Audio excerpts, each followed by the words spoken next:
Good morning, everyone.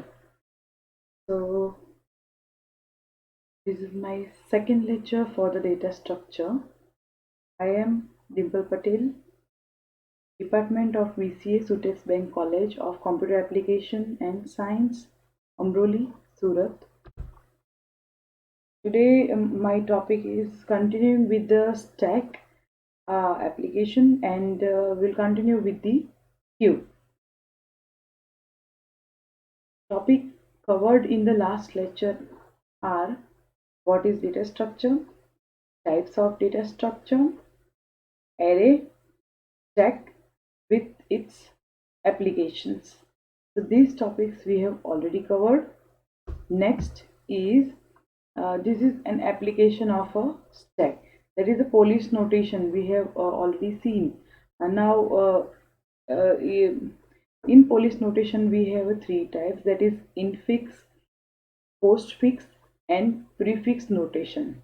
Now, what is infix notation? Infix notation is a what we are writing whenever we are calculating some variables, that is a plus b. So here a and b are the operands and plus is the operator. So whenever the operator placed between the operands is known as infix notation. So here a plus b is an example of a infix notation. Prefix notation: whenever the operator is placed before the operands is known as prefix notation. And postfix notation: whenever the operator is placed after operand is known as police notation. Now here we have so many variations. I'll show you some of the example of it, but before that, yes, we can convert infix notation into prefix, infix notation into postfix, but for that we shouldn't must have an idea about operators priority, and based on that only we can go for the conversion. So here I have written over here operators priority.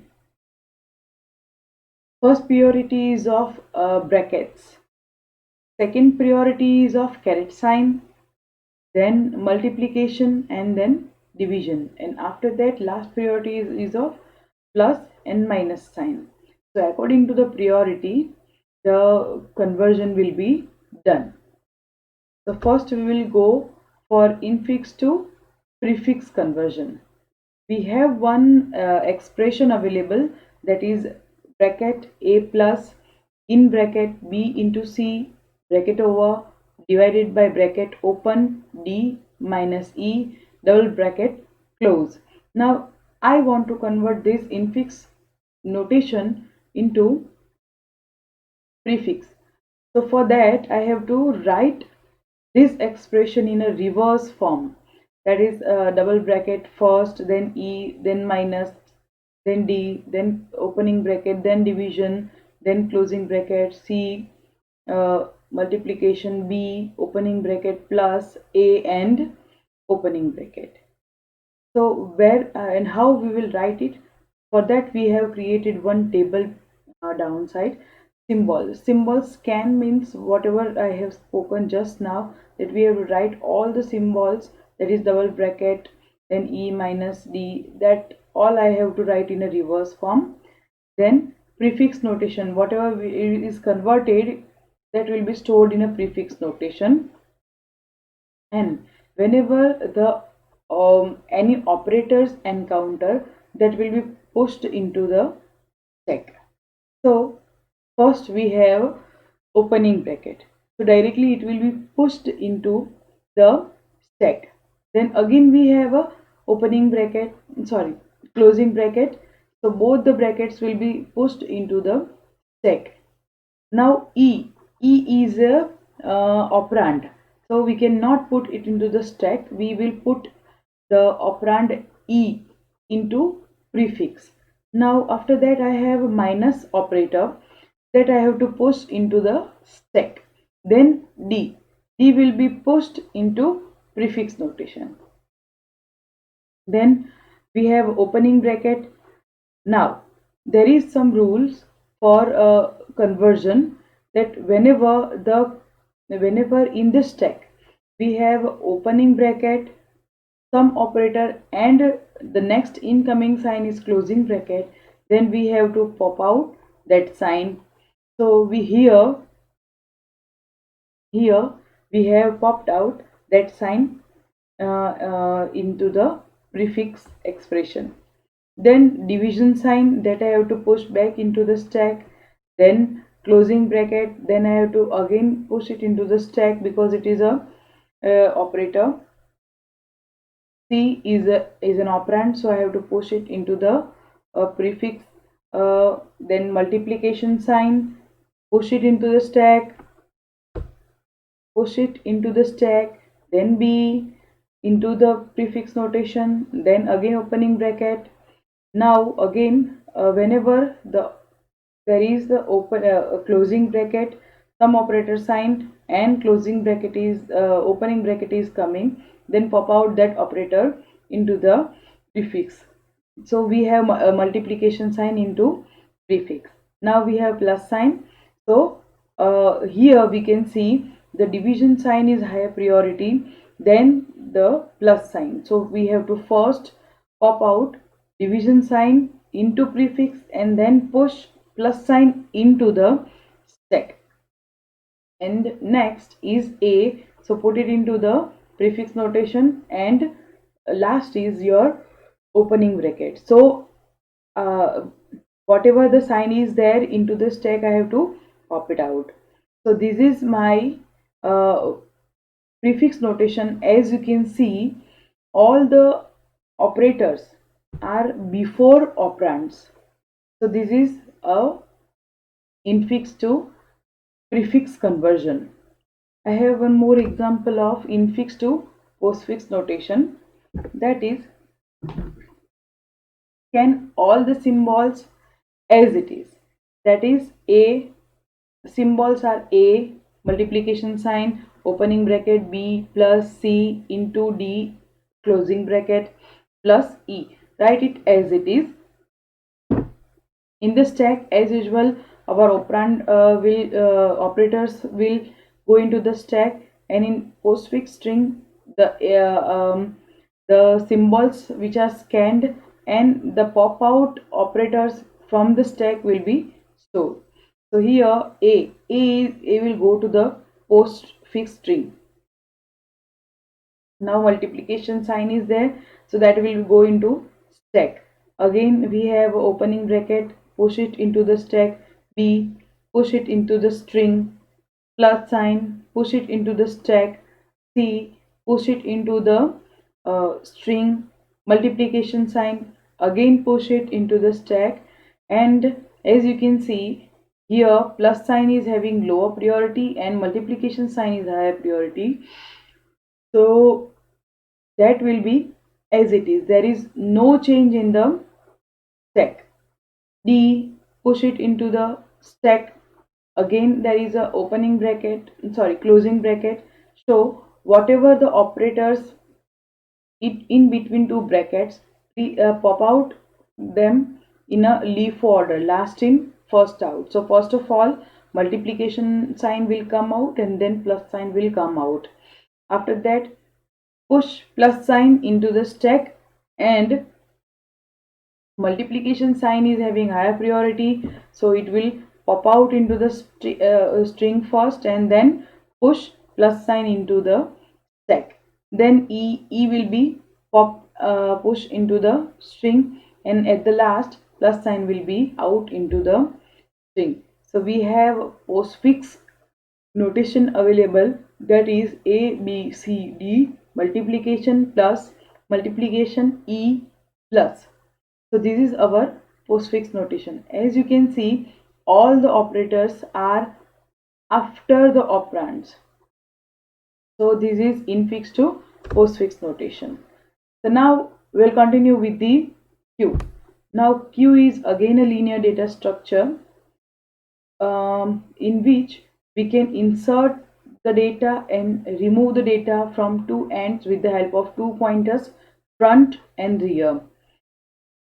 We have 3 to 4 types of queue. Here we are going to continue with the first simple queue, second circular queue, and 3 double-ended queue. We'll continue with the simple queue.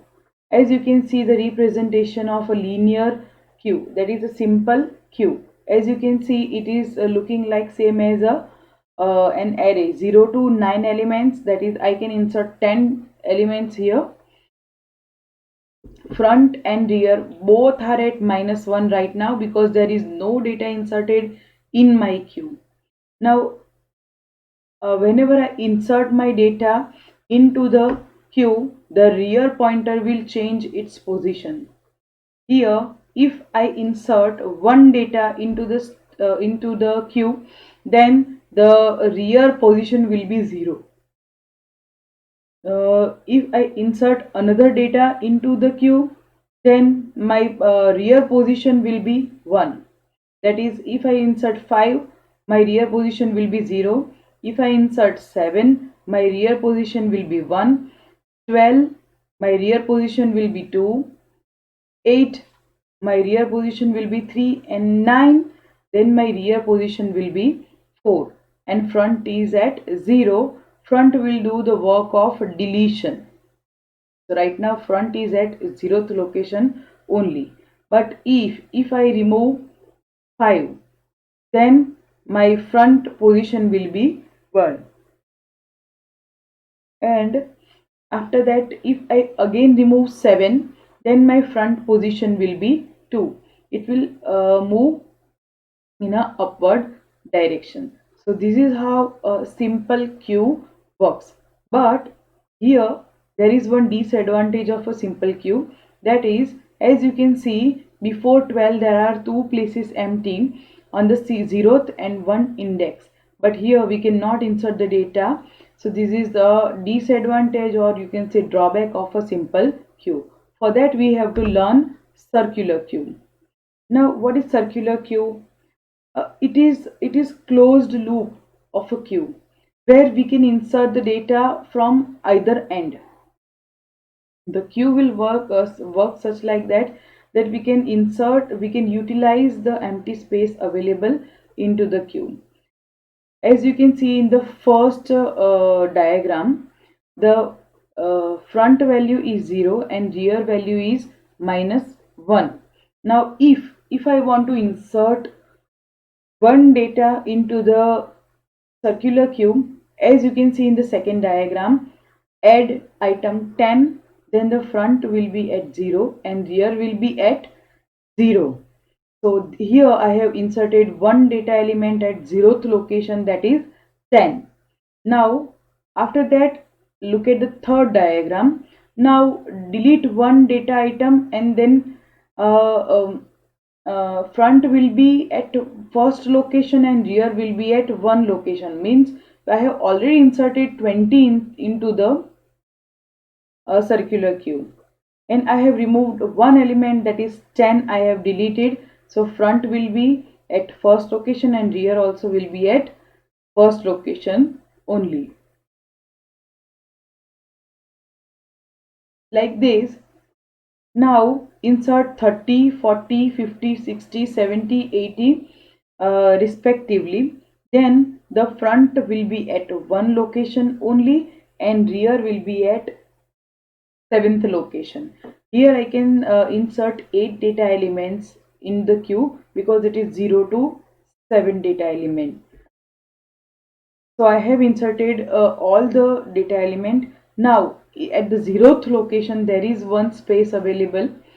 So here we have an advantage over a simple queue, that at the 0th location we can insert the data by getting the rear at 0th location. If rear is equal to size -1, then put the rear at the 0th location. So here we can see in the 5th diagram, rear is placed at the 0th location. Now in case of linear queue, we cannot access 0th block for insertion, but in a circular queue, next item will be inserted at the 0th block. In the simple queue, what they are telling you, what is there in this diagram, that at the in the simple queue there was a disadvantage at the 0th location. There, though there was space available, as you can see here, though there was space available in the last diagram, 0th location and first location, though there is space available, I cannot insert the data into simple queue. But here in the last diagram, as you can see, I can insert the data at 0th location, because it has input output at the both the ends. So this is advantage of a circular queue. Now we are moving with the double-ended queue. It is also known as a DQ. Double-ended means both side insertion, both side deletion. I can insert the data at both sides and I can remove the data from both the side. It is clear that DQ is more general than the stack or a queue. It is but obvious. There are two variations on a DQ, namely input restricted DQ and output restricted DQ. Now in input, what is input restricted DQ? Input restricted DQ allows insertion at only one end and deletion from both the ends. Whereas what is output restricted queue? It permits insertion from both the side and deletion from only one side, is known as double-ended queue. Now we will see some of the difference between a linear, that is a simple queue, and a circular queue. A linear data structure that stores data in a sequence or sequence of elements similar to the real world queue. Simple means whenever we are walking, we are waiting for some tickets, movie tickets, then we have to stand in a queue. So that is a linear queue. That is a simple queue. Then a circular queue, a linear data structure in which last item connects back to the first item formed in a circle, is known as a circular queue. Possible to enter new item from the rear and remove the item from the front. Possible in a circular queue, it is possible to enter and remove elements from any position, because I can insert the data from either end and it is in a circular fashion. In a linear queue, queues are using in a simple queue it uses more memory space, and in circular queue it requires less memory space. And also it is linear queue is not very efficient as compared to circular, because as we have seen in the diagram, though there was space available in a simple queue, it was not allowing me to insert the data, but in a circular queue I can do it. Difference between stack and a queue. Stack is a LIFO structure, that is last in first out, and queue is first in first out structure. Same and is used to insert and delete the elements into the stack. As we have seen, push and pop, both the operations are done from the one end only, but in a queue, one end is insertion and second one as another end is for the deletion. Number of pointer used. In a stack, we will use only one pointer, called it as a top of the stack, and in queue we will use two pointers, that is front and rear. Operations performed, that is in a stack we will use push and pop, and in a queue we enqueue and dequeue we will use. Examination of an empty condition. In a stack we have if top is equal to at the -1, then there are no data available into the stack, means stack is empty, stack is underflow. And for a queue, front is equal to -1, or front is equal to rear +1, then the queue is empty or queue is underflow. Examination of a full condition. In a stack, top is equal to max -1, That is, it shows that your stack is already full and you cannot insert the data into the stack. And queue, rear is equal to max minus 1. So it shows that your queue is full, you cannot insert the data into queue. Variations, there are no variation in the stack, but there are variation in queue, like a circular queue, priority queue, double-ended queue. Implementation of a stack is very simpler, and queue is a little bit complex. Thank you very much for hearing me. Thank you once again.